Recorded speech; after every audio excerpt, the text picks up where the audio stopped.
ప్రతిపక్షాలు గగ్గోలు పెట్టి ఎన్ని ఆటంకాలు సృష్టించినా పేద ప్రజల అభివృద్ధి సంక్షేమంపై కాంగ్రెస్ ప్రభుత్వం చిత్తశుద్ధితో పనిచేస్తుందన్నారు రాష్ట్ర ఐటీ పరిశ్రమల శాఖ మంత్రి శ్రీధర్ బాబు.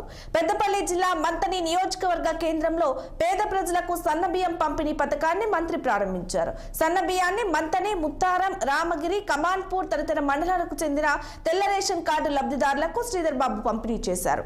ఎన్నికల మేనిఫెస్టోలో పేర్కొన్న విధంగా కాంగ్రెస్ ప్రభుత్వం ఒక్కొక్కటిగా అన్ని హామీలు అమలు చేస్తూ వస్తుందన్నారు మంత్రి శ్రీధర్ బాబు.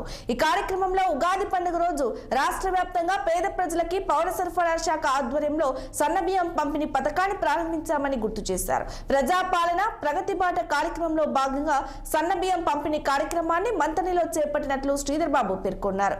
రాష్ట్ర వ్యాప్తంగా నిరుద్యోగులకు ఉపాధి కల్పించాలనే ఉద్దేశంతో రాజ్య యువ వికాసం పథకాన్ని ప్రారంభించినట్లు ఆయన చెప్పుకొచ్చారు.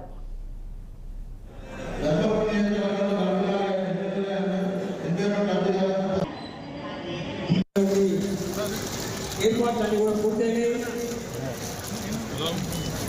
మంత్రి శ్రీధర్ వారికి స్వాగతం సుస్వాగతం పలుకుతున్నాం. రేషన్